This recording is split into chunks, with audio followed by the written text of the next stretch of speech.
nosotros tenemos que entender ciertamente que esas estructuras no van a cambiar solamente en lo cultural, en lo social, en lo económico, si no cambian las estructuras de base, las estructuras de creación del Estado, el funcionamiento de toda la estructura del Estado con una visión, en el caso nuestro de la experiencia venezolana, que es con una visión enfocada hacia la protección de los derechos humanos y de los intereses de la mayoría desposeída. En este sentido, nuestra Constitución, por citar solo un ejemplo, logró para 1999, que fue el momento en que fue aprobada, ya entra en vigencia en el 2000, pero ella fue aprobada en diciembre de 99, el Estado venezolano, en su artículo 121 de esa Constitución Nacional de la República Bolivariana de Venezuela, garantizó los derechos, por ejemplo, de los pueblos indígenas,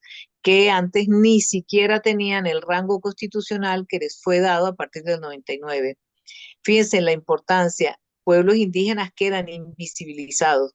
No basta el discurso institucional, no basta que un político sea electo a través de un partido político para detentar un cargo en el poder público, en la administración pública de un país o de un estado, si a su vez no tiene las herramientas jurídicas con las cuales pueda realmente actuar.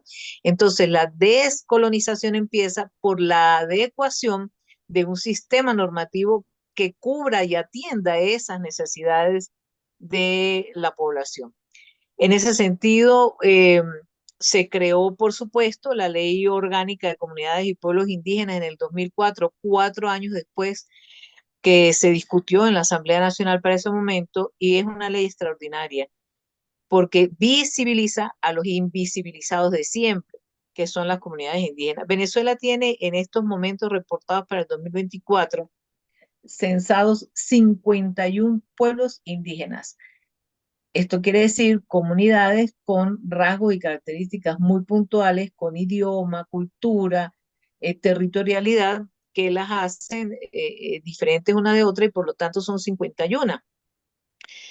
Mucho de ese patrimonio cultural todavía estamos en deuda por mantenerlo, por recuperarlo y mantenerlo en el tiempo. Pero fíjense ustedes la importancia solo de este caso. ¿Cómo vamos a descolonizar nosotros si primero no protegemos nuestra identidad como pueblo y como nación?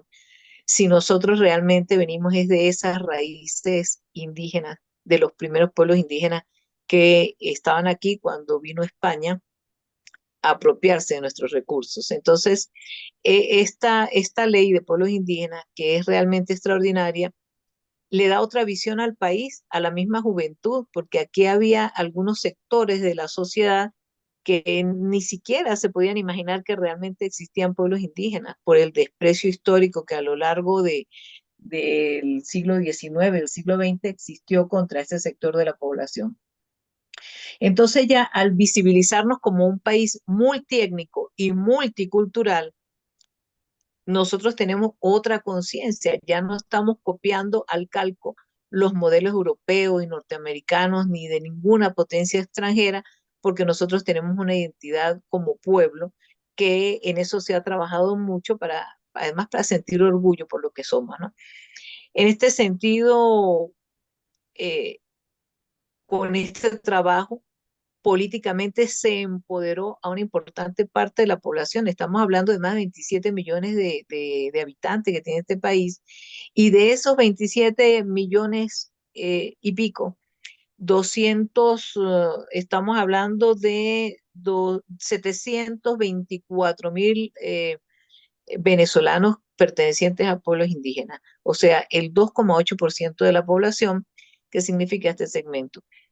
Pero en paralelo, el desarrollo de esta nueva estructura del Estado, esta nueva normativa, viene acompañado de una serie de leyes que posteriormente se fueron dando y aprobando a través del Poder Legislativo para adecuarlas a ese texto constitucional muy amplio en cuanto a protección de derechos humanos y derechos sociales.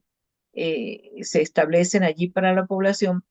Y no solo el tema de reconocernos como pueblos originarios, con el respeto a nuestras raíces, a nuestros ancestros, a nuestra memoria colectiva, sino que adicional a eso, pues también vino la protección, además de los territorios, de las culturas ancestrales, fundamental para el proceso de descolonización, que también a su vez iba acompañado del empoderamiento de sectores sociales, grupos sociales perfectamente identificados, por ejemplo, en el caso de las mujeres muy empoderadas. Creo que este es un país que tiene una de las legislaciones más modernas y avanzadas en materia de protección de las mujeres contra la violencia de todo tipo.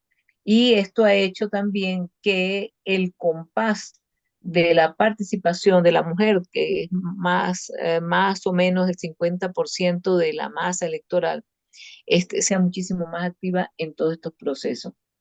Entonces, haciendo énfasis en solo estos dos segmentos de la población, pueblos indígenas y mujeres, cada uno con leyes propias, desarrolladas y empoderadas a lo largo de estos casi 25 años, nosotros nos encontramos entonces con una sociedad que ya no tiene vuelta atrás. Aquí no hay manera de retroceder. Es imposible, no funcionan las fórmulas mágicas, varitas mágicas para decir, vamos a retroceder más de 20 años de revolución bolivariana y de chavismo y empecemos otra vez con otra cosmovisión de nuestra participación en lo social y en lo colectivo y en nuestras relaciones con los demás países. Eso realmente no es posible. ¿Por qué? Porque ya hay un país con una conciencia muy diferente. Y si hay algo que nosotros traemos de siglos pasados, desde que llegaron los españoles, que ha sido nuestra lucha inmensa, eh, precisamente desde los pueblos indígenas que dieron sus primeras batallas por mantener el suelo sagrado de la patria, por luchar contra las invasiones y el saqueo colonial, nosotros nos encontramos entonces en este espectro que una vez que hemos sido empoderados, los grupos sociales minoritarios, ya no hay vuelta atrás porque ya es una revolución que avanza con una conciencia de ser el buen ejemplo para el resto de la América Latina.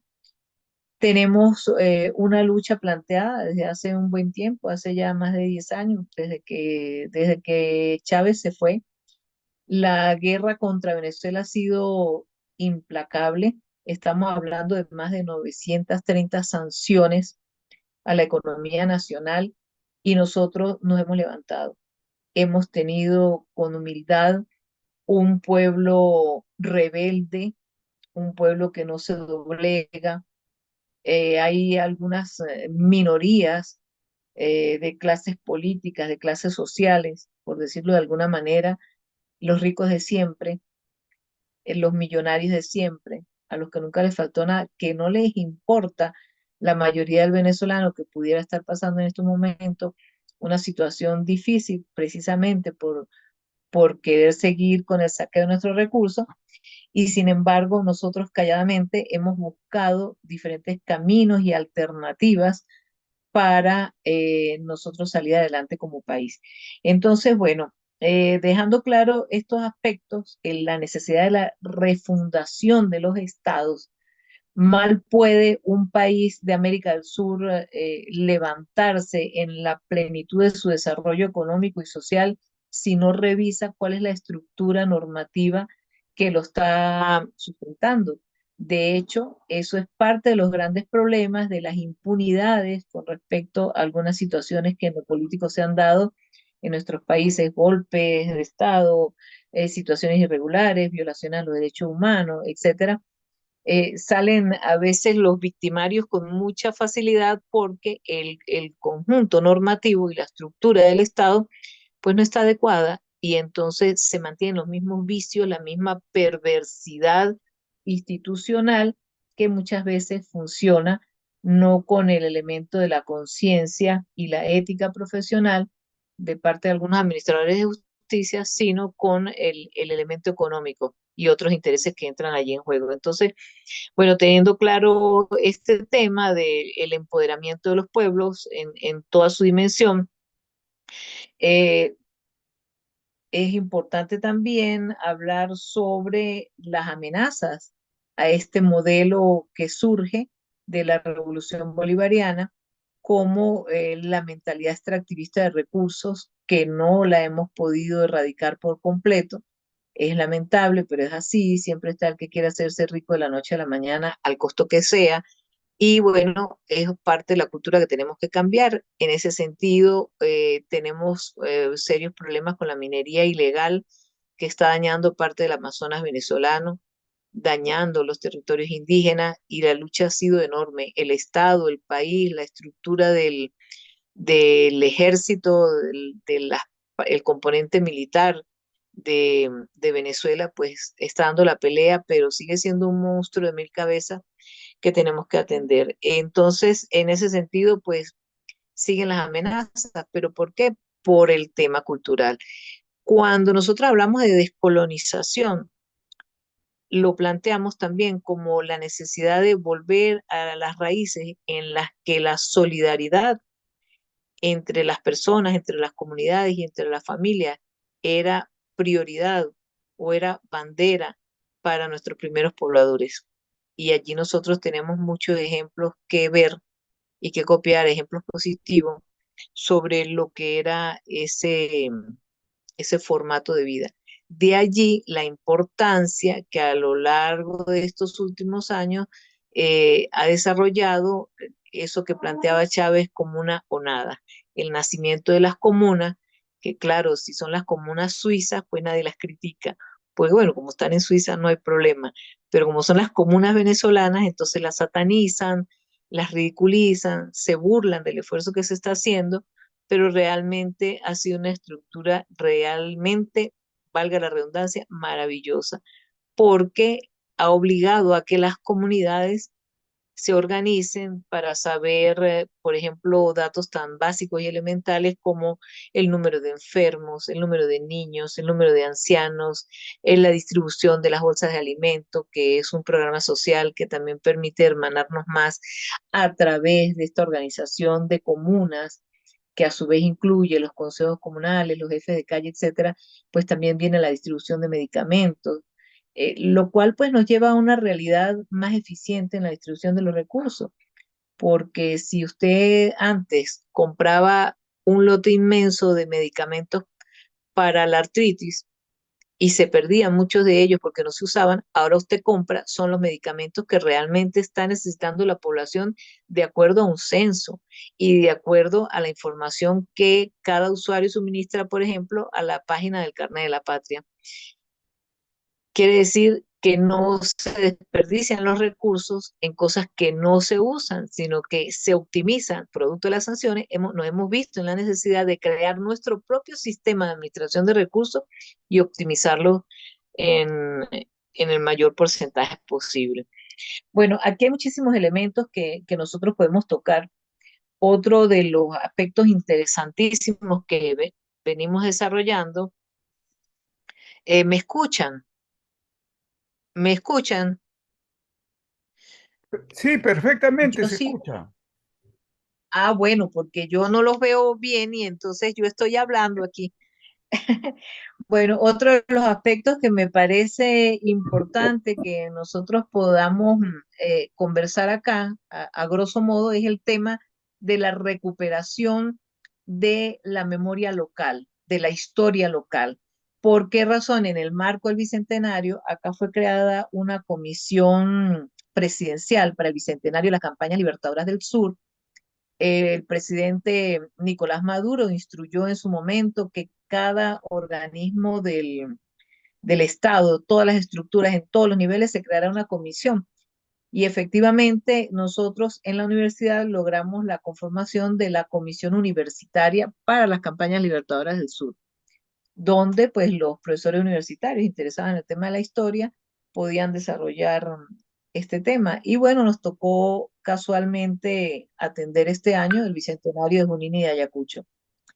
Pero en este trabajo de investigación, de descolonización, pues empezamos a trabajar nuestros próceres locales y a entender que ciertamente hay una historia muy rica en acontecimientos, en la parte militar, en todas estas historias de los grandes conductores de lo que fueron esta gesta independentista, la campaña del Perú, por ejemplo, pero que hay muchos invisibles que hicieron mucho y que también merecen ser rescatados por los historiadores y por la historiografía local e internacional.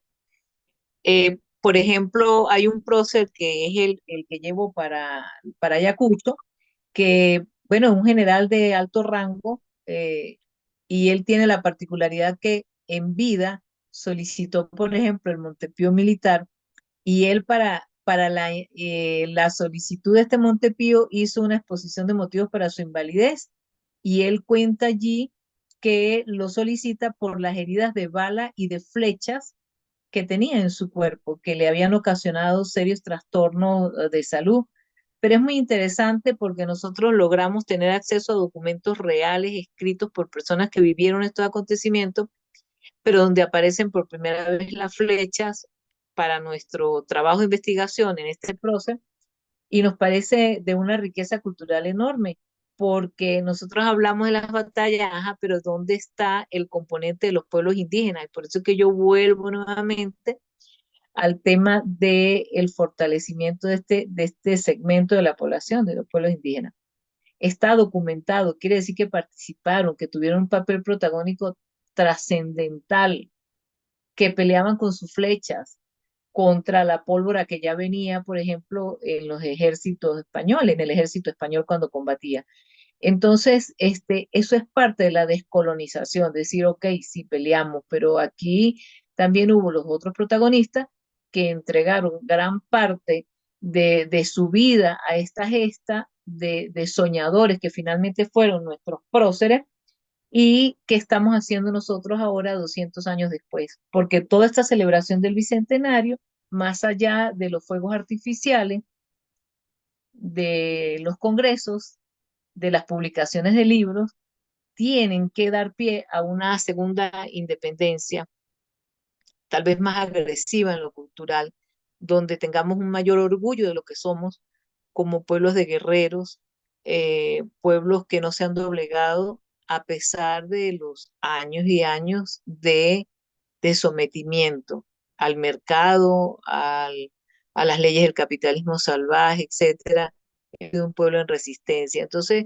bueno, yo creo que hay muchísimos elementos realmente que se pueden desarrollar. A mí me gustaría mucho, en todo caso, que me hicieran preguntas, porque una cosa es lo que yo creo que quisieran ustedes aprender, y otra cosa, por ejemplo, es lo que ustedes realmente necesitan saber de la experiencia venezolana. Yo le decía a Jorge Peroso, cuando hablamos ayer, le decía que yo me sentía muy feliz, de haber vuelto al trueque desde el punto de vista económico, que es algo que no nos debe avergonzar para nada. Y lo vivimos aquí en los momentos más duros, cuando el COVID, con la pandemia, más el bloqueo, una situación tan difícil, que bueno, nosotros sencillamente intercambiamos azúcar por sal, por etcétera, y sin ningún problema, ¿no? Con todo lo amoroso que significa la experiencia del trueque. Hace 200 años funcionaba en algunas culturas ancestrales, y bueno, nosotros lo retomamos. ¿Qué ha dado, cuál ha sido el resultado de toda esta política de sanciones contra Venezuela, de querer apropiarse de nuestros recursos, de continuar con el saqueo de nuestra riqueza? Esto ha traído como consecuencia un pueblo mayoritario que ahora sabe lo que tiene, sabe lo que vale, conoce sus recursos, conoce su historia, ha desarrollado herramientas para enfrentar, en todos los aspectos lo que significa el imperialismo, y en ese sentido es un pueblo que por ejemplo, ha aprendido a producir lo que se come. Nosotros antes teníamos, en la estructura económica, pues serias limitaciones para avanzar en otros aspectos del crecimiento económico, pero ahora lo puedo decir con mucho orgullo: Venezuela es uno de los países que en América del Sur tiene una proyección de crecimiento bien importante para los próximos años, con sanciones, con bloqueo, con una guerra mediática implacable. Entonces, bueno, el esfuerzo que estamos haciendo de salir y de comunicar nuestra realidad, es porque nosotros sí efectivamente somos un ejemplo de lucha, de constancia y de opciones que la gente puede, a partir de nuestra experiencia como sociedad, puede evaluar cuán, cuán posible pudiera ser la aplicación de esa experiencia en otros países. Claro, con el respeto a las culturas locales y con la modalidad que cada país pueda tener en sus estructuras sociales. Bueno, eso básicamente yo lo que quería era reflexionar un poco porque no sabía cuál era la dinámica de este grupo. Quisiera que mantuviéramos el contacto. Aquí hay gente muy valiosa que está haciendo cosas muy interesantes. Tenemos, por ejemplo, la cátedra de historia general Héctor Bencomo Barrios, un historiador merideño de la población de Tobar, que estuvo en Perú, por cierto, y es uno de los militares que más escribió sobre la historia militar.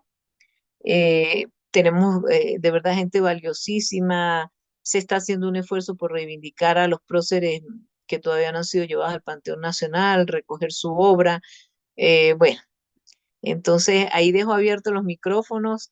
No creo que en una sola conversación y en un espacio de tiempo tan corto se puedan llenar todas las expectativas o desarrollar todas las inquietudes planteadas, pero en líneas generales puedo resumir que la descolonización de nuestras sociedades tienen que empezar, a mi modo de ver, por mi experiencia en mis años eh, en el ejercicio de la profesión de abogado y como docente universitaria, tienen que empezar por cambiar las estructuras del Estado, modificar constitucionalmente lo que ya no sirve, modificarlo y adecuarlo porque los tiempos cambiaron, las realidades son otras, y si eso no lo logramos hacer, se van a mantener los vicios que tanto daño han causado y que no permiten avanzar tampoco en lo político. Entonces, bueno, básicamente eso. Y después, bueno, querernos y amarnos como amamos toda América Latina, como nuestra patria grande, porque, bueno, eso es parte de lo que a nosotros nos enseñó Bolívar.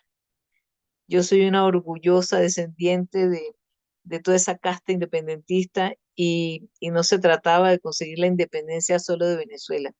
Sigo pensando, como Bolívar en su tiempo, que somos una gran nación, todas estas repúblicas del sur, y que es nuestro derecho vivir para ser libres y para dejar a las nuevas generaciones un espacio habitable con otras formas de relacionarse, con otras formas de intercambio cultural, etcétera. Estamos llamados también, a pesar de toda la situación conflictiva que hay en el mundo, a practicar la diplomacia de paz. Por eso, en esa práctica y convencida de esos principios, es que hacemos estos enlaces y estos esfuerzos por esta agenda de medios, por compartir, porque ustedes sepan que no están solos y nosotros saber a través de ustedes que no estamos solos en estas luchas. Si hay alguna pregunta,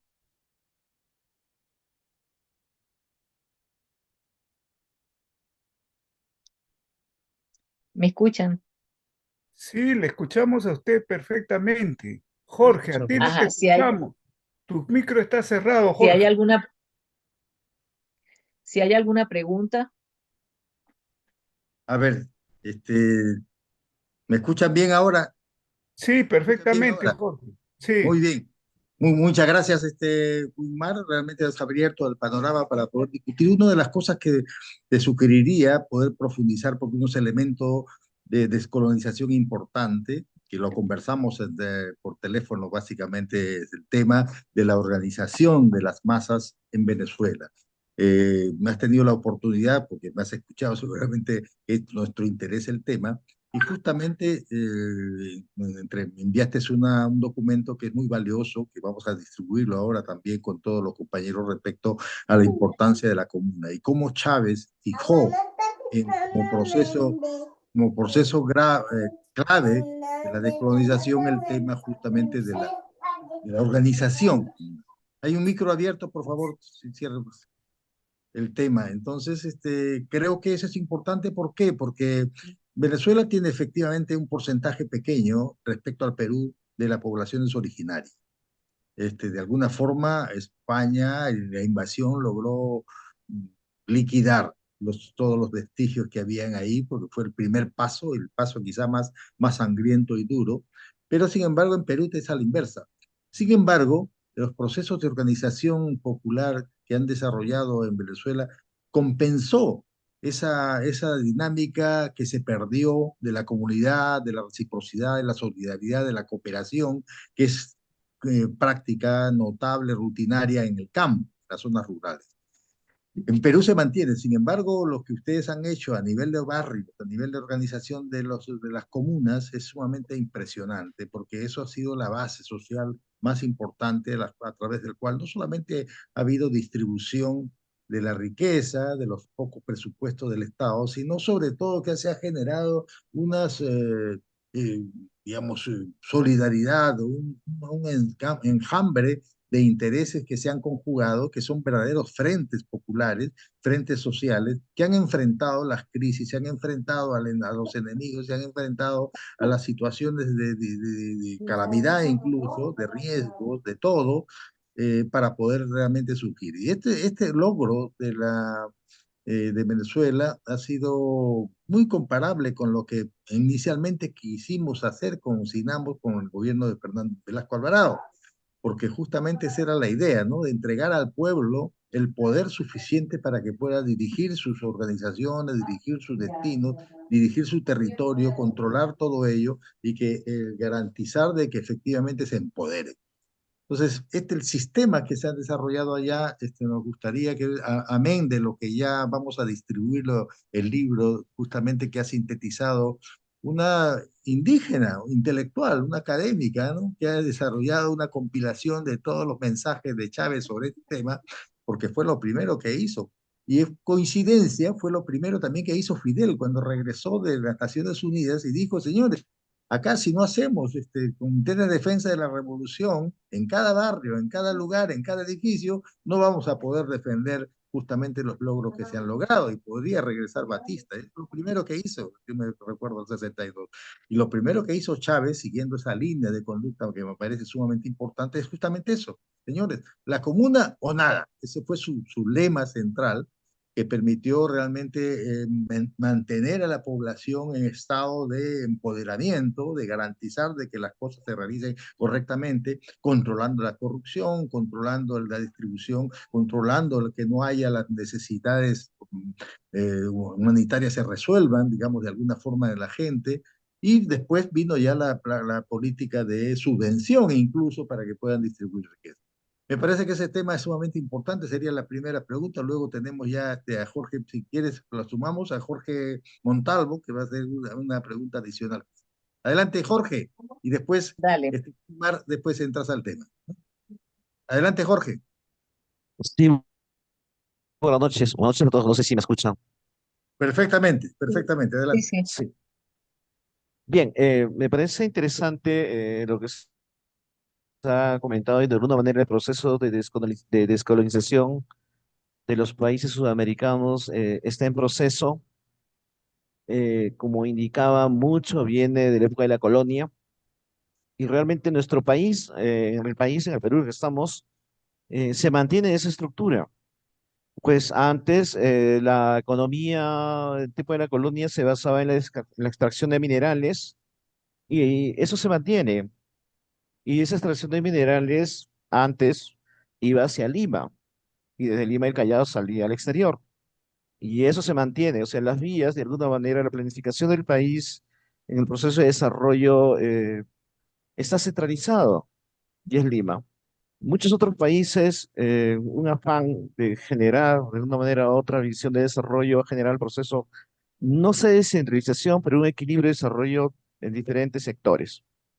Ahora, hay otros indicadores también que nos indican que estamos casi en la misma etapa.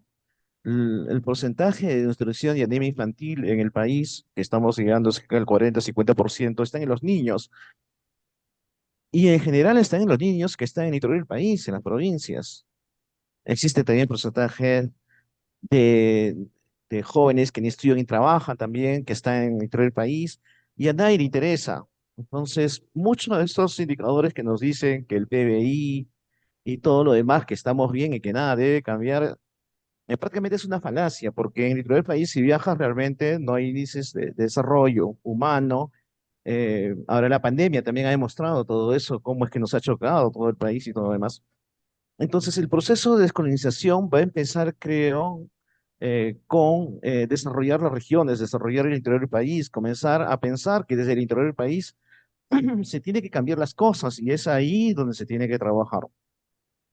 Creo que existe una visión grande, cada país tiene sus potencialidades, Venezuela tiene el petróleo, tiene una serie de potencialidades, el Perú también tiene otras potencialidades que tiene que desarrollar, pero tiene que mirarse desde la gente, desde el interior del país, para poder empezar a generar justamente ese desarrollo, ¿no? Tenemos el litio, tenemos muchas cosas realmente para comenzar a emprender, a desarrollar y que la gente comience a transformar el potencial que tiene. Nada más eso, gracias. Gracias, Jorge. Carlos, adelante, Carlos Luna.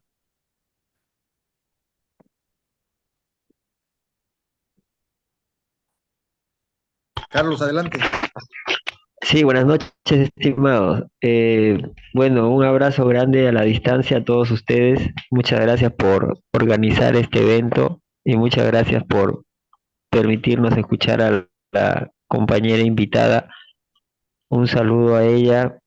Eh, no estuve desde el inicio de la charla, estimados, pero bueno, eh, yendo a lo que quería consultar, no sé si ha habido alguna advertencia sobre las preguntas que hay que hacer, pero yo quería preguntar sobre el proceso electoral en Venezuela, ¿no? El 28 de julio es el proceso electoral en Venezuela y los medios masivos de desinformación están prácticamente celebrando la victoria de la oposición, ¿no?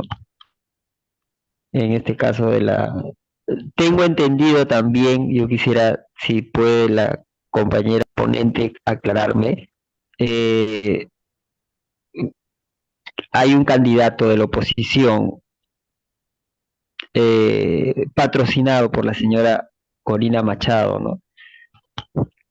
Eh, pero sin embargo, cuando llego a almorzar en la pausa del trabajo a un restaurante donde está la televisión prendida, veo siempre imágenes pues de Corina Machado, ¿no? Entonces yo sinceramente pues no, no tengo mucha información sobre ese tema, de quién es el candidato, cómo está siendo. Yo tengo entendido que el candidato, corríjame por favor, ¿no? Después que termine, eh, el candidato es una especie de títere de Corina Machado, no sé. Entonces, no, yo quisiera más información sobre eso, ¿no? Por lo demás, sí creo también que hay una... Y bueno, ya yendo un poco más al grano, o más en directo a la pregunta, sobre un tema del Partido Comunista de Venezuela. Tengo entendido que fue intervenido el Partido Comunista de Venezuela por el gobierno de Maduro, porque un grupo justamente estaba apoyando a Corina Machado, ¿no? Que era una persona abiertamente entreguista y que incluso solicitaba la intervención de los Estados Unidos, la intervención militar de los Estados Unidos en su país, ¿no? Entonces yo quiero que me explique qué es lo que pasó ahí, ¿no? Porque no tengo entendido incluso que el secretario general del Partido Comunista de Venezuela era miembro de la Asamblea Nacional. Eh, Se me olvidó el apellido,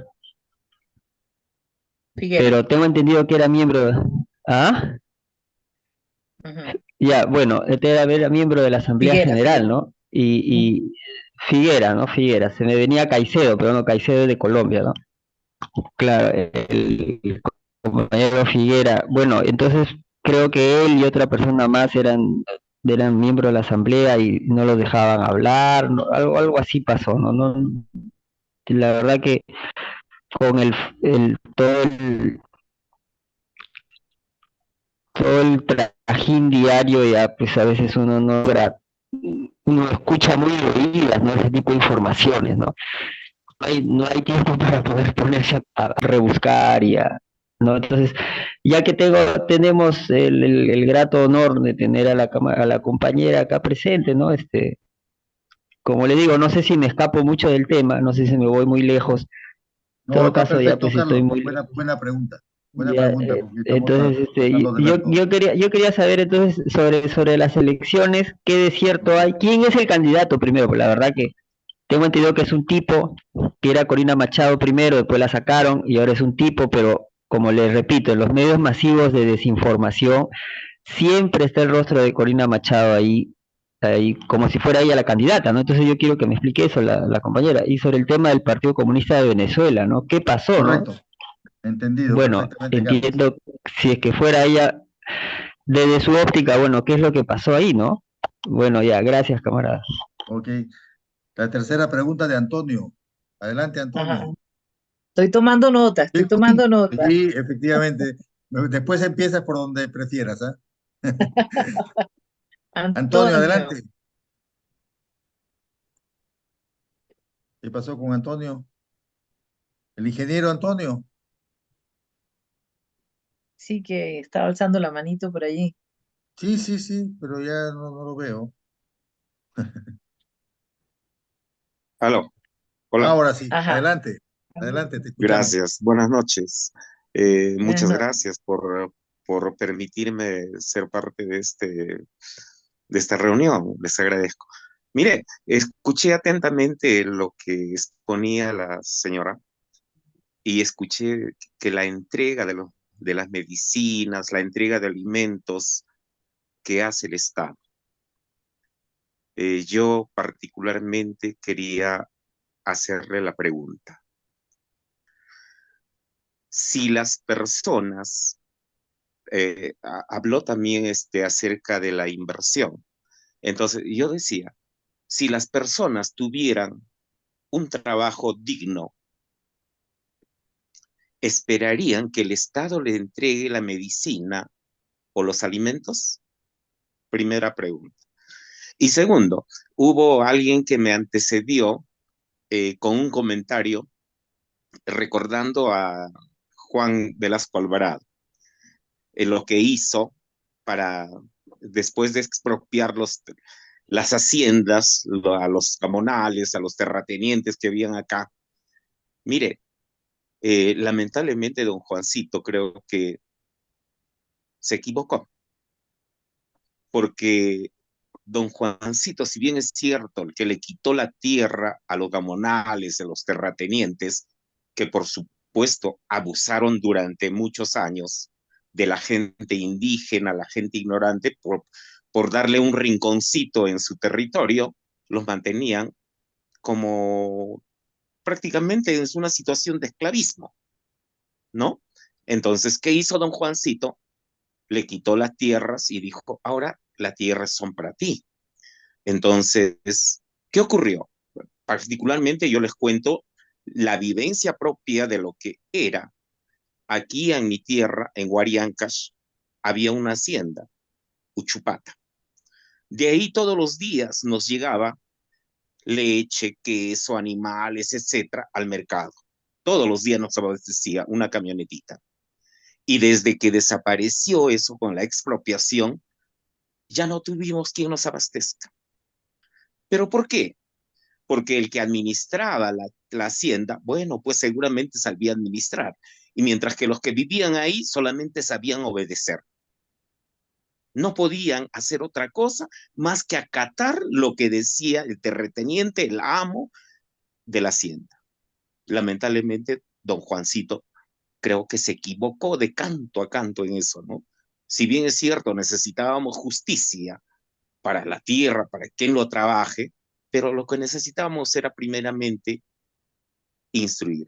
Ahora, con respecto a lo que dice la descolonización, yo creo que lamentablemente en esta situación humana que tenemos, vamos a tener todo tipo de colonizaciones. Vamos a llamarle colonización a colonización a aquello, pero hay la peor colonización que tenemos. Yo le quiero preguntar si no es la más importante a nuestra expositora. la ignorancia. Creo que la ignorancia es el peor de nuestros sistemas de colonización que tenemos. Muchas gracias, les agradezco. No, gracias también a ti por la intervención. Ya tenemos oportunidad de conversar sobre el tema de Velasco en alguna otra oportunidad, pero es importante la reflexión que estás haciendo porque es materia de Sí, buena discusión. Adelante, si sí, no hay otra empiezo. pregunta, la primera, Salvador. Ya, Salvador y después ya ya llevo, entras este llevo Quimar. cuatro. Llevo cuatro cosas anotadas aquí. Empiezo Ok, por ok. Antonio Santiago. Mira, me Perdón, parece realmente. Quimar, hay una cuarta pregunta que si te permites tú, para No, que pues puedas escuchar. déjame tomar nota. ¿De quién es? De Salvador. Salvador, Salvador, Ajá, adelante, dale. Salvador. Muchas gracias. Muy buenas noches a todos. Agradecer la presentación, la ponencia de la expositora, de la compatriota de Venezuela. Eh, Interesante, ¿no? El tema que ha tratado, descolonización. Eh, yo quisiera hacer énfasis tal vez en las inquietudes que tengo, las preguntas, y como bien lo dijo la expositora que se mueve por el lado del ámbito universitario, eh, que la descolonización es en el campo cultural, ¿no?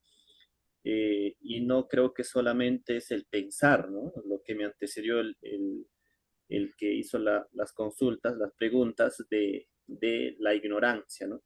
Eso estaría dentro del ámbito de la descolonización del pensar, sino la descolonización también es dentro del ámbito del ser, del hacer, y eso atraviesa pues todo el campo cultural de la humanidad y sobre todo en concreto de nuestro pueblo, Latinoamérica y el Caribe, ¿no? Porque aquí en nuestro Latinoamérica se están dando posturas críticas, recreadoras, innovadoras, y justamente, al menos en el Perú, eso no están saliendo de las universidades, ¿no? Y en analogía a eso, yo quisiera tal vez preguntar cómo está por Venezuela, ¿no? Si la universidad está recreando, ¿no? Está recreando el socialismo, está recreando el comunismo, está recreando el marxismo y también está innovando o reconstruyendo, por ejemplo, las culturas vivas que han permanecido a lo largo del tiempo, ¿no? En nuestro continente, ¿no? Porque son formas de innovación y de combate para la batalla cultural al liberalismo, al capitalismo y propiamente a la modernidad, ¿no? Tengo entendido que Hugo Chávez pues no era un erudito, ¿no? No era un intelectual, porque eso creo que desde nuestro continente se queda corto, sino era una persona bastante sabia, y para ser líder hay que ser sabio, que es muy diferente a ser erudito, leído, intelectual y muchas cosas, ¿no? Sabio es una persona que tiene praxis y teoría, y yo lo veía así, ¿no? A Hugo Chávez. ¿Por qué? Porque se rodeaba, se dejaba apoyar por los intelectuales orgánicos, ¿no? Como Enrique Dussel, incluso Venezuela tiene un premio Libertador al pensamiento crítico. Y creo que es una de las fallas, bueno, desde mi posición como joven, hago al actual presidente, ¿no? De Venezuela, que tal vez por ahí no está recreando, porque se necesita recrear y creo que la universidad es el laboratorio donde se tiene que crear, innovar el marxismo, innovar el socialismo, innovar el comunismo. En la economía, por ejemplo, seguimos dentro de un sistema imperante que es el capitalismo y no desarrollamos lo que tienen nuestros pueblos originarios, lo que es la economía comunitaria. Y por ahí hay una vía que nos abre las puertas para superar al capitalismo que ha tomado en todos los campos de nuestra vida, se ha inmiscuido, ¿no?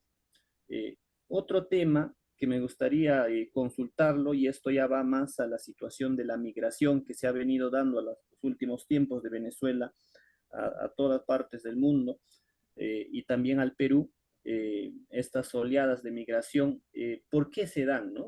Me gustaría saber más la casuística de este caso, porque, bueno, hay posiciones de gobiernos que manejan políticas proteccionistas, nacionalistas, pero todos sabemos que Hugo Chávez y muchos los que tenemos pensamiento crítico hablamos de una patria grande, ¿no? Y obviamente todos somos hermanos, pero me gustaría saber más esa situación de la migración. Nosotros tenemos, mi persona tiene una filosofía de dar de comer al hambriento, de dar agua al sediento y de dar posada al extranjero, ¿no? Al menos yo manejo eso, pero me gustaría saber más la casuística, porque los que vienen de Venezuela, en su gran mayoría, no todos, son gente de mal vivir, gente delincuente, gente con vicios. ¿Por qué se da esta situación? Solo esas consultas, muchas gracias. Gracias, Salvador. Creo que ya tienes buenas preguntas. Antes de tu intervención, quisiera anunciarles a todos de que tenemos el día domingo un tema central, que es sobre la independencia. Somos realmente independientes. Héctor Béjar, que acaba de retornar ya de Europa, va a dar una exposición sobre este tema, de qué manera realmente se oculta muchas partes de la historia, o se tergiversan o se falsean realmente relatos para justificar el hispanismo, para justificar la importancia de la colonización, para justificar que somos una extensión de España, y creo que eso ha aprendido mucho. Y es ocasión, ya que estamos cerca a las fiestas de la independencia, de la batalla de Ayacucho, poder quebrar todos esos mitos, todos esos falsos relatos que están haciendo muchos académicos y muchos políticos, sobre todo, que están investidos en la idea de que efectivamente no somos colonia, no hemos sido colonia y que seguimos un ritmo normal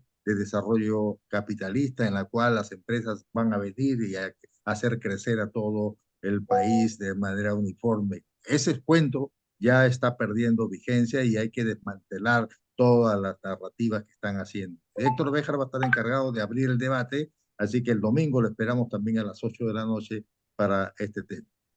Adelante, ahora sí, Mar, con esto, con tu intervención, cerramos un poco la... Tienes bastante tela para cortar.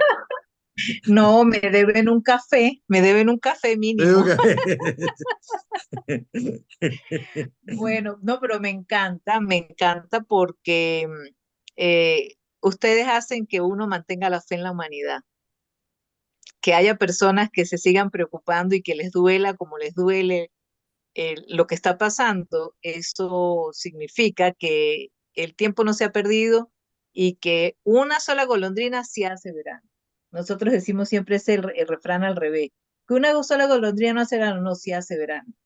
Y aquí hay un poco de golondrinas que estamos haciendo un gran esfuerzo. Fíjate, en el caso de Antonio Santiago, él puso un ejemplo que es real, el caso de la hacienda que fue expropiada, que bueno, ¿por qué empezamos nosotros? Mire, yo creo que la huella de Chávez pasarán siglos y por lo menos Venezuela no va a dejar de recordarlo siempre con amor. Yo sigo aquí porque es parte de ese amor que a mí me vinculó a su legado, ¿no? Y es que lo primero que hizo fue crear la misión Robinson para que todo el mundo estudiara. Venezuela fue declarada una zona libre de analfabetismo, ¿verdad?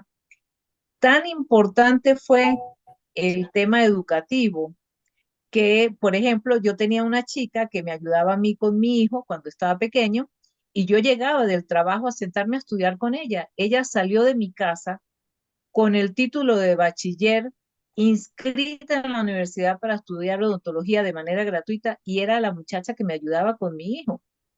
Entonces me la consigo por la calle y no es la muchacha que ayudaba, sino es una igual. Entonces, cuando tú brindas la misma oportunidad, hay igualdad de oportunidades para todos, pues tienes que conseguir necesariamente otro reflejo de la realidad. Había una señora en una oportunidad, una señora de dinero molesta porque en Venezuela se acabaron las mujeres del servicio.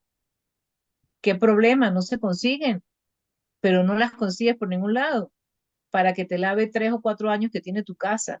Una quinta, 2 pisos, no consigue, pero eso es una maravilla. Yo me siento muy feliz y muy orgullosa, aunque me toque a mí que limpiar la mía, ¿verdad? Con ciertas dificultades. ¿Por qué? Porque las mujeres aquí están los firman estudiando, están trabajando, tienen múltiples alternativas. Entonces, con respecto a lo que él decía, Ciertamente, algunos experimentos aquí han sido fallidos, yo no voy a decir mentira. Se hizo algunas expropiaciones y han sido fallidas, han sido problemáticas, se han vuelto a recuperar, las ha vuelto a retomar el Estado. Aquí funciona el tema de las cooperativas, pero eso es la minoría, porque la mayoría de las experiencias han sido experiencias exitosas y especialmente en la zona campesina. Bueno, ya nosotros tenemos, como ahorita se está comercializando con el dólar, porque ya no hay ilícitos cambiarios, ya no hay una ley que lo criminalice, el dólar circula y entonces te consigues con agricultores que tienen mejores ingresos que los de nosotros como docentes universitarios, por citar solo un ejemplo. Y tienes campesinos que como ya tienen un nivel cultural bastante aceptable, hasta donde obliga la Constitución, dice que hasta el nivel medio el bachillerato es totalmente gratuito y obligatorio, entonces ya ellos te manejan las redes sociales, están trabajando las criptomonedas, te hacen transacciones con mucha facilidad y ya te están manejando, saben en cuánto está la fluctuación del dólar, del euro, y uno dice, bueno, estos son los campesinos que nosotros tenemos aquí, los agricultores que están empoderados. Entonces, fíjate, allí yo estoy de acuerdo también, lo que él decía, que lo ideal no sería que la gente tuviera un sueldo y un ingreso justo para comprarse su medicina. Yo estoy de acuerdo con eso es totalmente cierto. Pero resulta que tiene que ver con el tema del concepto de la distribución de la riqueza del Estado. Si nosotros todos los venezolanos somos dueños del petróleo, ¿a quién más, sino al mismo pueblo, esa misma mayoría deben retornar esos recursos? Para salud, para educación, para infraestructura, para una serie de servicios que requiere el Estado. ¿Qué pasaba? Que antes eso no bajaba aguas abajo, sino eso se quedaba en grupos muy cerrados de la población. El petróleo o los ingresos que puedan entrar por el petróleo no deben ir a Venezuela, no, para nada. Y si existe la posibilidad, o sea, yo no tengo por qué negarme, porque eso termina siendo un derecho, como el derecho a la salud. O sea, si la gente tiene la posibilidad de recibir un servicio gratuito, pues que lo reciba, lo cual no quiere decir necesariamente que lo necesite. A mí me llega mi bolsa CLAP todos los meses aquí a mi casa, mi bolsa de comida que cuesta $1, y son 20 kilos de comida. Bueno, me llega, ese es mi derecho. No lo necesito, pero es mi derecho. Yo no tengo por qué rechazarlo. Ah, bueno, viene gente a veces a pedir, qué sé yo, y uno lo distribuye después de otra manera. Pero ese es el tema de los derechos adquiridos por la población, que es a los cuales la población no creo que renuncie. Por otra parte, él hablaba de los recursos del Estado, ajá, ¿para quiénes son? Ajá, aquí hay un aspecto que lo hablé al principio, que es el tema de la consulta, de la reestructuración del Estado. Fíjense que no basta solamente que los políticos hablen de libertades, de democracia, que lo digan solamente en un discurso y se queden en un discurso, luego son electos, llegan como diputados a la Asamblea Nacional, como gobernadores, a altos cargos del poder ejecutivo, legislativo, judicial, etcétera, y se quedan allí con la sapiencia y la sabiduría que permite opinar por una inmensa mayoría de personas que deben ser consultadas. ¿Qué hizo Chávez en el 2005? Él dijo, bueno, los diputados, está bien que conversen las leyes dentro del hemiciclo de la Asamblea Nacional, pero tienen que consultarlas con el pueblo. Cuando se empieza a hacer el parlamentarismo social de calle, que es una experiencia totalmente novedosa que hizo Venezuela en el 2005, se fueron a los rincones más apartados de la sociedad, de los estados, en las zonas campesinas, en todo el territorio. Mire, queremos hacer una ley para los consejos comunales, que es la estructura más pequeña de las comunas. Todo el mundo opinó, la gente participó, de la gente humilde salieron las propuestas más extraordinarias. Yo trabajaba en la Asamblea Nacional para esa oportunidad como periodista y es una cosa increíble cuando tú ves la riqueza de lo que puede aportar una consulta, donde no estoy yo aquí, el Señor Dios, que pienso que el pueblo y la población deben tener una ley que le favorezca de esta u otra manera, porque yo soy el que estudié, yo fui el que me formé y el que tengo conocimiento absoluto. Qué diferente cuando se bajan esas estructuras y es el de a pie, el que dice, mire, eso no se puede aplicar así. Bueno, eso que usted dice, que quiere hacer un acueducto, pero que el agua vaya por encima de los árboles y después baje la tubería, no funciona así, porque la sabiduría popular, como decía otro de los compañeros allí, esa sabiduría popular le aportó ingredientes extraordinarios a esa ley de los consejos comunales, que es la ley base a través de las cuales se conforman las comunas. Una comuna puede estar formada por 10 consejos comunales. Los 10 consejos comunales, a su vez, están estructurados con jefes de calle. ¿Quiénes son los jefes de calle? Son las personas que, por ejemplo, en un edificio te manejan 20 o 30 familias y ese jefe de calle debe saber cuántos viejitos tiene, a quién le llega la pensión y a quién no, si hay discapacitados o no, si usted necesita un par de lentes o no. El jefe de calle viene siendo como el cacique en un pueblo indígena, no sé cuál es el nombre que ustedes le dan allí en las organizaciones indígenas, el que manda. ¿Qué pasa con esta estructura de los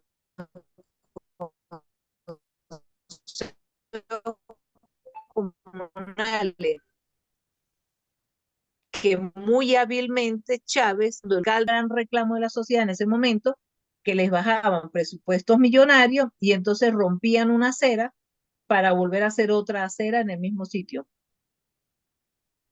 Entonces ahora con los consejos comunales, todo ese volumen de dinero que se manejaba, que era en algunas ocasiones hasta grosero, en algunas alcaldías que producían mucho ingreso, ya pasó a los consejos comunales y es la comunidad la que dice, tenemos 10 problemas. Yo les voy a mandar por aquí el periódico del Consejo Comunal donde yo vivo, se los voy a mandar porque lo tengo digital.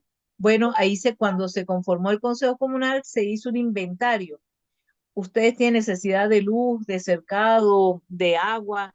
Bueno, y es la comunidad la que decide el orden de la inversión de esos recursos y es la comunidad la que los vigila. Por lo tanto, también existe una forma de contraloría social que incide directamente en las formas clásicas de administración de recursos, donde lo que tenía mayor énfasis era la corrupción. Tienes a la gente ahí mirando y además con trabajadores que son de la misma comunidad. Le vas a echar 2 pacas de cemento, cuando tienes que echarle 3, tienes a la gente allí empoderada de la administración de su platica, no el alcalde que adivina de acuerdo a sus propios intereses qué puede ser importante o no para una comunidad específica. Eso me parece importante, ¿no? Y fíjense, hay otra, es que anoté varias cosas por acá. Bueno, con respecto al tema de las universidades, bueno, mira, este es un país que por los medios pueden decir que hay una dictadura, es más, nosotros nos reímos y hacemos mucho chiste con el tema de que hablan del régimen y se quedan con la R pegada, ¿no? Bueno, un régimen tan particular que tuvo un presidente de Narnia, unas cosas paralelas, la gente no entiende qué es lo que pasa con María Corina y el candidato de la oposición. Bueno, recuerden que Chávez fue un gran estratega militar y él en su estrategia, ¿qué nos enseñó a nosotros que de alguna manera tenemos responsabilidades políticas y de dirección en las instituciones donde estamos? Bueno, nos enseñó estrategias militares. Nosotros estamos dejando que se desgasten. Eso no es real, eso no es cierto. Ahora la misma gente de la oposición dice, pero bueno, como esta señora que está inhabilitada por corrupción, ¿verdad? ¿Cómo es posible que pone un candidato que está que se muere? Entonces, no, bueno, se desmayó, lo llevaron para el médico, o sea, bueno, pero ellos que se enreden en su película. Hay gente que les cree y nosotros consideramos que la gente tiene que tener la posibilidad de ver en el abanico de opciones cuál es la que mejor considere, porque eso es democracia. Ahora, yo particularmente tengo mi posición política, la tengo muy clara.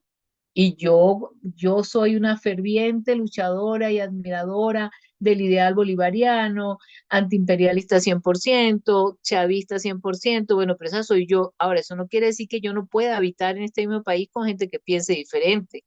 Pueden pensar como quieran, pero tienen que respetar que esa es mi opción y mi decisión política. Y esto viene a colación por el tema de las universidades que nos preguntó Salvador Solís. El tema de las universidades. Aquí tenemos universidades públicas y tenemos universidades privadas. En las universidades públicas tienen un sistema que todavía no se ha podido modificar, la ley de universidades. Tienen un gobierno propio, autoridades propias que se eligen de manera muy particular. ¿Cuál ha sido la pelea para modificar esto? Que los votos de los profesores son igual de importantes que de los trabajadores administrativos y de los obreros. No puede ser posible porque no es correcto que el voto de un profesor equivalga a 2 votos y el de la secretaria a un solo voto. No puede ser, porque es entendiendo a la universidad como la comunidad universitaria, comunidad de personas que hacen vida dentro de las universidades. Con respecto a la descolonización, para mí en lo particular, te está hablando Quilmar Manrique, la profesional, no estoy hablando en nombre de mi universidad, pero para mí particularmente no puede existir una orientación descolonizadora si dentro de las universidades no se enseña todo el pensamiento. La gente tiene que saber lo que es el capitalismo, tiene que conocerlo y tiene que conocer las otras opciones de izquierda que existen en el mundo y tiene que comparar y la gente tiene que entender, por ejemplo, el fenómeno de lo que está pasando en Argentina. Bueno, ahí tiene su dosis de capitalismo salvaje. Tómelo pues, ahí tiene. Bueno, pero es que la mejor, bueno, pero usted tiene eso y tiene esta otra opción, que es una propuesta más humanista y más comprometida con el pueblo, con la clase trabajadora, etcétera. Fíjense, tan importante ha sido el tema de las universidades aquí. Aquí hay libertad de cátedra y usted dentro de la universidad tiene un programa que enseña, pero la universidad mantiene los programas que te dan ese abanico de opciones para que la gente tenga su formación. Si la universidad cerrara las puertas y no se lo diera a los estudiantes, aquí no se va a hablar más nunca de las corrientes capitalistas porque esta universidad tiene esta corriente, etcétera. El estudiante igual lo va a buscar y lo va a encontrar por otra vía, por redes sociales, por cualquier otro lado. O sea que no es el filtro, no está en las universidades, en lo que se enseña en las universidades. El filtro realmente está orientado en el pensamiento crítico. Allí creo que está la magia. Y por eso es que a pesar del bombardeo de todos estos años, la gente se ha mantenido allí, hay un porcentaje de gente que se ha mantenido en esta opción del socialismo del siglo XXI del que hablaba Chávez, ¿no? Pero mire, tan importante que es el tema de la educación, que yo soy egresada, yo saqué mi primera carrera de abogado y me salió como en 30 bolívares, no pagué de aranceles ni $1 por los 5 años de la carrera. Ay, lo que me costó imprimir el título, el pergamino y eso, ya está. Mi segunda carrera la quise estudiar en una privada por el tema de que era, aquí en Mérida no se daba periodismo, y bueno, y me la pagué y a precios accesibles, controlados, porque tampoco es que puedes tener una universidad aquí privada que te va a cobrar $30.000 un semestre, eso no es posible, porque aquí hay control también para eso, el porcentaje de ganancia que deben tener, etcétera, pero nosotros seguimos apostando por la universidad pública gratuita. Y por otro lado, con respecto a otra de las preguntas allí revolucionarias que ha hecho la revolución, fíjense, es que no lo quería tocar de manera directa, especialmente porque yo trabajo en una universidad militar, pero creo que es oportuno para aclarar muchas dudas sobre el tema de la unión cívico-militar, fundamental. Y eso fue aleccionador incluso después del golpe de Estado del 2002 contra Chávez, porque sin estar planificado, los soldados rasos, la tropa media baja, todo el mundo se unió con el pueblo para recuperar y lograr el retorno de Chávez. Hubo una unión. Y a partir de allí es que se desarrolla esa política de Estado de la Unión Cívico-Militar. Nosotros aquí estamos así, amorochados, porque cuando hay que recuperar una escuela, entonces va el componente militar y el componente de la comunidad a levantar y acomodar la escuela, a pintarla entre todos, igual los ambulatorios, etcétera. O sea, hay un trabajo en equipo para los servicios públicos y el beneficio colectivo. Pero tanto es así que Chávez hizo algo impensable que el estamento militar le ha costado trabajo, sobre todo a los que ya están de salida, los militares retirados, entenderlo. Chávez abrió nada más y nada menos que la Universidad Militar, la Universidad Nacional Experimental Politécnica de la Fuerza Armada Nacional Bolivariana, que era solamente para gente de determinado estrato social, ¿verdad? Y la abrió al pueblo y la puso a funcionar en una de las edificaciones de PDVSA que fueron abandonadas cuando el paro petrolero. Y ahí se puso a funcionar. Bueno, esa universidad en este momento es la más grande de Venezuela, tiene núcleos en todo el país de manera gratuita para todos los estudiantes y acaba de abrir una sede en el nuevo estado Esequibo que se formó a propósito del tema del conflicto que tenemos con el Esequibo. Entonces, bueno, nosotros hemos crecido y nos hemos multiplicado con otra visión totalmente diferente. Ahora, otro aspecto interesantísimo de lo que, de la pregunta de Antonio, ¿no? ¿Cómo salen estos nuevos profesionales? Los profesionales salen con una visión muy distinta del mercado laboral de hace unos años atrás. Ya la gente sale y quiere ser emprendedora, ya no quieren ser el empleado de alguien. O sea, ya la gente quiere salir y montar su laboratorio de mecánica dental, hacer su prótesis, etcétera, y no solo pasar a formar parte de la plantilla o la nómina de una determinada empresa. Entonces, esa mentalidad de emprendimiento, de crecimiento, ha obligado la reforma de los pensum también para incorporar elementos de gerencia, de conformación, o sea, meter otros elementos allí que hagan que la gente pues salga con esa capacidad. Y el otro punto, ajá, aquí había otra cosita. Me quedan dos puntos. Uno sobre la migración. Ahí sí hay un tema cultural, porque ¿quiénes son los primeros que migraron? La gente que no tenía formación. O sea, el mundo se va a acabar, que los comunistas comen gente, ahorita se van a comer los hijos, le van a vender los hijos, le van a hacer esto, y esa campaña tan dura por las redes sociales hizo que mucha gente saliera corriendo como loca.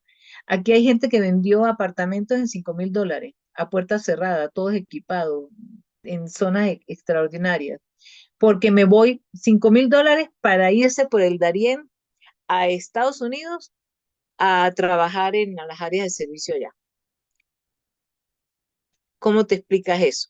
Pero hay muchos que no se fueron, que se quedaron y le apostaron con todas las dificultades y bueno, hoy por hoy pues tienen sus grandes emprendimientos acá.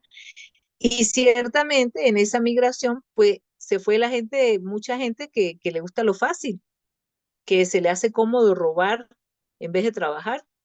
Es lamentable, pero eso es una realidad. Hay muchos de los nuestros que se han ido, que han sido gente muy trabajadora, que es una lástima la xenofobia, terrible. Yo he visto cosas que me dan mucho dolor porque hay gente muy valiosa que se fue creyendo en un sueño, en una posibilidad de mejorar económicamente, porque aquí la cosa no estuvo fácil. Pero también hay otra razón por la cual se fueron. Y se fueron porque aquí se apretaron las medidas de seguridad cuando ya no resultó un negocio robar porque realmente te quedabas preso, no te soltaban de una vez, porque también hubo una reforma del Poder Judicial, entonces, bueno, agarraron otros caminos y lamentablemente tenemos esa salida de gente que se ha portado muy mal. Y bueno, una de las experiencias más dolorosas para mí fue el tema de la visa para ir a Perú.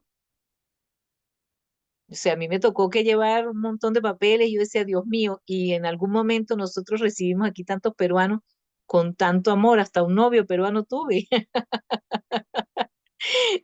Y yo digo, Dios mío, ahora el ADN, tomografía, todo para la visa del Perú. Y tiene que ver con las consecuencias de la gente que se ha portado mal, pues, que quieran cerrar la puerta, etcétera. Pero fíjense, en medio de todo, Venezuela sigue con la política de vuelta a la patria, devolviendo a los que se fueron, que se quedaron sin recursos, que les fue mal, etcétera, y de manera gratuita los regresa al país. Y no solo eso, sino que los regresa Y los que vienen con un cuadro familiar bastante grande, pues entonces les están asignando apartamentos recién hechecitos. Tome, aquí tienen la llave de su apartamento. Empiece de nuevo. Entonces, bueno, ese es el país que nosotros tenemos. ¿Qué más era lo de la migración? Bueno, el otro, el tema político. Miren, este, ¿qué pasó con Juan Guaidó? Juan Guaidó fue un experimento eh, desde el capitalismo más salvaje de los Estados Unidos, que lo que querían era ponerle la mano a Citgo y a nuestros recursos. Fue un experimento de un presidente interino y nosotros muchísimas veces nos disgustábamos porque, ajá, pero ¿qué pasó? ¿Por qué no se pone mano dura en esto? O sea, eso es terrible para la moral revolucionaria además. Y bueno, la política del desgaste dio sus frutos, doloroso, pero los dio, pues, porque ahora él es el ejemplo de precisamente de los grandes errores que ha cometido la oposición política en Venezuela, ¿no? Y ahora pues son señalados, etcétera. En el caso de María Corina, bueno, ella no es candidata. Aquí la gente se inhabilita por diferentes razones, inhabilitadas para el ejercicio de la función de ser electo para un cargo de elección popular. Fíjense, ella, siendo venezolana, aceptó ser embajadora de Panamá cuando era diputada de la Asamblea Nacional. Eso automáticamente nuestras leyes ya la despojan de su investidura como diputada. Después, el que no maneja bien los recursos y se prueba que ha robado, pues sencillamente no puede optar a un cargo de elección popular. No puede. Incluso ahí la ley tiene que reformarse porque no basta solo con sanciones administrativas. Bueno, te robaste 20 millones y te voy a inhabilitar por 5 años y pagas una multa de $20. No es suficiente. Debería ser un poco más rigurosa allí la sanción, ¿no? Y en ese sentido, pues nosotros estamos todavía en deuda con la adecuación de muchas otras normas que están pendientes, la tarea está pendiente para adecuarlas a la Constitución del 99, imagínense. Muchas. La oposición perdió 5 años valiosos para desde la Asamblea Nacional haber hecho algo importante para crecer como fuerza política, pero las peleas internas pues los desgastaron terriblemente. Y bueno, ¿cuál es mi percepción de las elecciones? La misma percepción que tuve desde un principio con el proceso electoral de México. La campaña mediática salvaje, todo el dinero del mundo, todos los box del mundo, eh, pero el pueblo es sabio y además de sabio es valiente y el pueblo tiene sus propias lecturas. Una cosa es lo que yo diga desde un discurso y otra cosa es lo que yo veo en mi vecino, en mi calle, en mi comunidad. Eso es muy distinto. Entonces, yo estoy absolutamente convencida, espero no equivocarme, absolutamente convencida que volvemos a ganar y además con un amplio margen. Y aparte de eso, pues la preocupación que está latente es que se generen hechos de violencia, solo que en esta oportunidad ya la gente está preparada para no tener una conducta pasiva, porque en el pasado cuando se hicieron guarimbas, cerca de mi universidad, a 2 cuadras, quemaron a una persona viva, porque parecía chavista. Entonces, a la universidad en la que yo trabajo, eh, tiene disparos de bala en algunos momentos de guarimbas que le dispararon porque es una universidad del estado, ¿verdad? Pero creo que en esta oportunidad la experiencia social va a hacer que la gente no permita avanzar en una situación de conflicto de esa naturaleza porque ya la gente está preparada. O sea, no puedes esperar a que primero a que cierren la calle, tengan 8 días quemando caucho y después actuar. No, yo creo que ya esas previsiones se han ido tomando, pero va a ser difícil que la oposición, los más radicales, acepten el resultado. Eso va a estar difícil. Sin embargo, pues vienen más de 90 países en observación internacional, organizaciones de todo el mundo. Esto nunca había tenido tanta gente junta. Entonces vienen a observar el proceso, un proceso muy interesante. Yo, si me lo permiten, por aquí, a través de Peroso, les voy a enviar algún material por allí interesante sobre sobre estos aspectos para que los terminen de revisar y de ver allí un poquito más. Y bueno, en todo caso, pues nada, este es un país que también tiene parte del realismo mágico de García Márquez, como todos nuestros países. Tienen mucha pasión, tienen mucha locura, tienen mucha creatividad, pero sobre todo ya hay un despertar de las conciencias y yo por ese lado me quedo tranquila. Hay resistencia a algunos cambios, pero la gente ya está empoderada, pues, y la gente dice, no, es más, incluso dentro de algunas fuerzas políticas que apoyan la revolución, hay resistencia a algunos temas, como el tema de irles quitando poco a poco el poder a las alcaldías. Con las comunas, con el Estado comunal, la figura del alcalde termina de desaparecer porque la gente maneja sus recursos y se administra, organiza su basura, organiza sus calles, etcétera. Pues. Aquí la comuna en el Consejo Comunal donde yo estoy, o el río creció, se llevó una casa y la comuna decidió, con un remanente de recursos que quedaban, ceder un terreno comunitario y se le construyó una casa. Bueno, esas son las cosas que ya no tienen retroceso. A eso es a lo que vamos. Es difícil que aguas abajo, pues se le pueda quitar ese poder que ya se le dio al pueblo. El pueblo no se va a dejar. De allí mi optimismo con los resultados electorales del próximo 28. No sé si me queda algo por fuera, muchas cosas allí. Ah, y lo del Partido Comunista, que, que también preguntaron allí. Creo que es importante mencionar que, bueno, como en todos lados, la gente a veces le gusta mucho el poder y se quiere eternizar más de la cuenta en el poder. Y bueno, los partidos políticos también son organizaciones que deben ser sometidas a procesos electorales internos. Y entonces, bueno, ellos tienen sus propios procesos, hay otra gente, bueno, pero el que tiene un liderazgo bajo el esquema que sea, lo mantiene. En el caso de diputados puntuales, etcétera, bueno, hay gente que hace alianzas de manera incorrecta. Por muy brava que yo esté con el gobierno, si soy del Partido Comunista, jamás me voy a aliar, jamás con la ultraderecha. Entonces ahí cuando tú dices, entonces nunca fuiste comunista, ¿de qué te quejas? Bueno, no sé qué más, es que me preguntaron muchas cosas No, y está quisiera perfecto, que no Pilar. se me quede nada por fuera. Si queda algo, de repente vamos a tener, no es la primera vez, vamos a tenerte también físicamente, así que te debemos un café y algo más, porque Por realmente favor, has compartido muy bien tus experiencias y creo que eso es lo que alimenta nuestro espíritu de colonizador. Así que muchas gracias, Gulmar, por este tiempo que has tenido para trabajar por nosotros y ilustrarnos sobre Venezuela. Muchas gracias, buenas noches, pero tengan todos aparte ustedes. de eso, mira, te voy a parar. Tú sabes que hay una cosa que aplicó Chávez que sigue siendo una extraordinaria herramienta, que él decía, hay que traer a la gente para que la gente venga y vea, porque si yo estoy contando mi experiencia, va desde mi filtro, desde mi visión del mundo, y yo pudiera acomodarla un poquito a mi favor, a mis intereses, a mi ideología.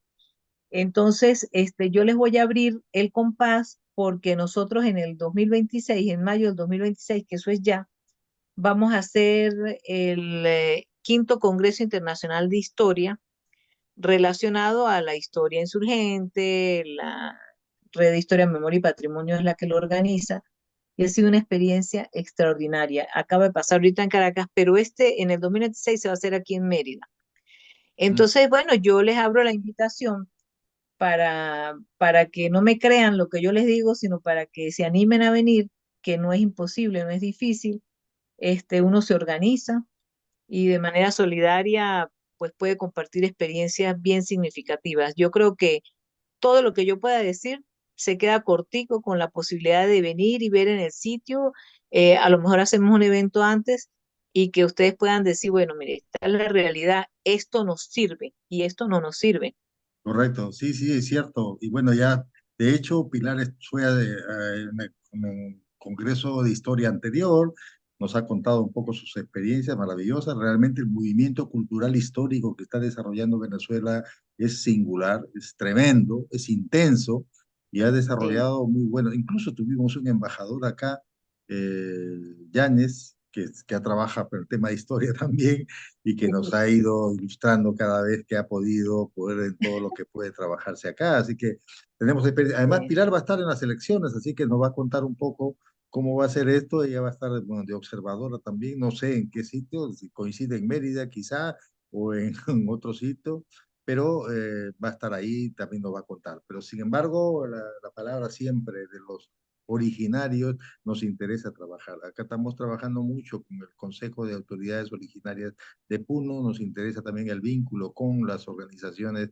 originarias allá porque tienen realmente unos valores y una capacidad de poder desarrollar lo que nosotros aspiramos a hacer, solidarios, comunistas, muy socialistas y muy comprensivos con la naturaleza. Entonces, esos vínculos también nos interesa trabajarlos mucho, no solamente con Venezuela, sino con todos los países. Wimar, muchas Bueno, gracias. yo cierro con una última reflexión. Primero, agradecerles infinitamente la posibilidad. Seguramente yo en algunas cosas no esté tan asertiva como quisiera. Primero, porque la emoción de estos nuevos amigos, este nuevo espacio que se abre. Segundo, porque trato y me cuesta hablar sin apasionamientos, sin el amor infinito que siento por todo lo que yo vivo todos los días, que le doy gracias a Dios cada vez que salgo a hacer un reportaje, hacer lo que hago, pues muy agradecida con eso. Pero sobre todo, pues como una reflexión final, ¿no? Nosotros no somos los mejores, nos equivocamos, hay errores que se han cometido, eh, hay que depurar, la gente agarra los caminos incorrectos muchas veces por el tema del dinero, ¿no?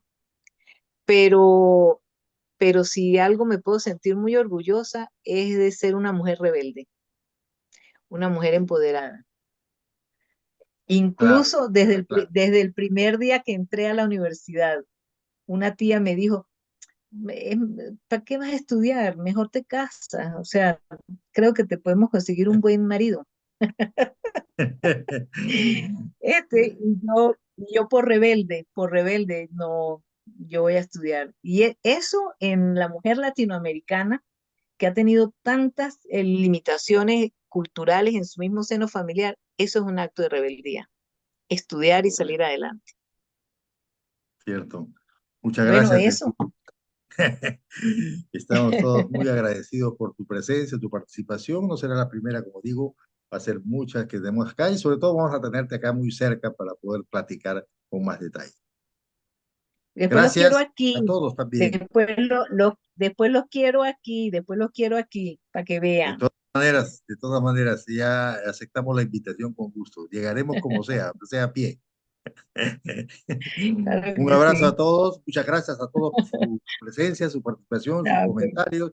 No se olviden, el día domingo tenemos con Héctor Béjar tratando el tema de la independencia. Es un tema sumamente importante, rompiendo mitos, leyendas, rumores que han creado todos los hispanistas a lo largo de estos 200 años para consolidar su hegemonía, su poder y mantener este método colonial que hasta ahora tiene la forma neoliberal que es mucho más brutal de la que hemos sufrido. Muchas gracias a todos. Muchas gracias por su presencia y su participación. Muy buenas noches. Chao, Queen Mel.